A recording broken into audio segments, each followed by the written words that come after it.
Thanks, Goose.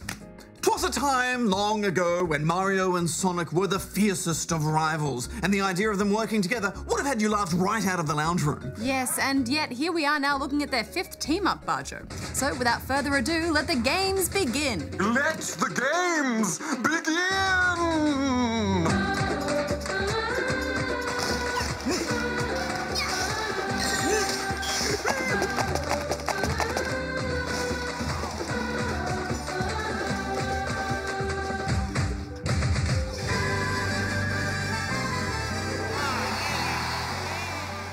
Mario and Sonic at the Rio 2016 Olympic Games brings together 40 characters from the Mario and Sonic franchises to compete across 14 different Olympic events. These can be tackled via a Road to Rio story mode, or just played individually from the main menu. Up to 4 players can also compete to beat each other's scores. Guys, when I think of the Summer Olympics, I think of track and field and swimming, that sort of thing. But this game reminded me that the Olympics also has football, golf, BMX racing, and even beach volleyball. Yeah, it's quite a variety of events. I was happy to see they also included archery and equestrian trials too. When you start up an event, the game informs you if you need to use the buttons or the stylus for it. But I didn't think it did a very good job of teaching you how an event works while you're playing it. Affirmative. There are few on-screen indicators to guide you through. For example, during table tennis, knowing when to swing your paddle is largely down to guesswork based on where you think the ball is landing. The result is that the gameplay feels clunky. Exactly, Darren, and there are similar frustrations with things like timing your movements and punches in the boxing. It's just so unresponsive, or knowing when to trigger the animation to throw your javelin so you don't run over the line.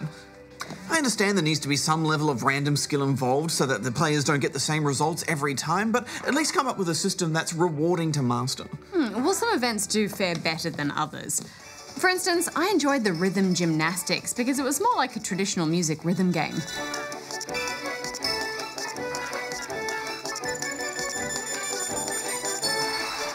The game also includes what are called plus events.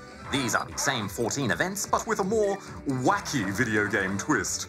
I would argue that these are more fun than the realistic events. Yeah, some of them are.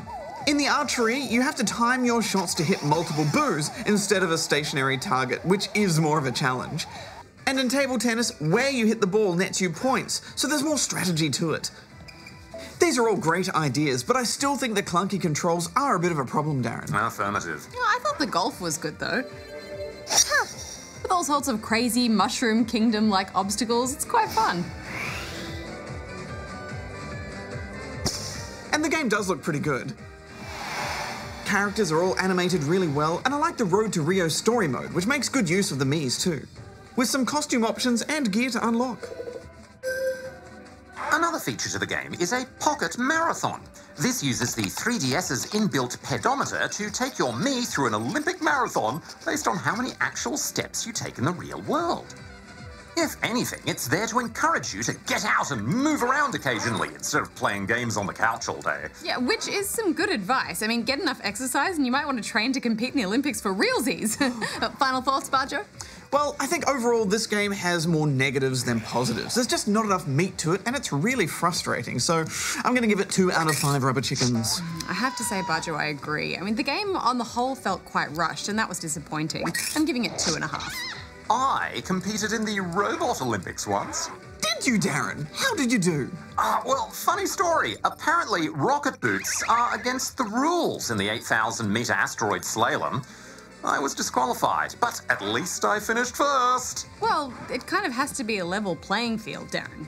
Or level asteroid field. Oh, looks on their faces.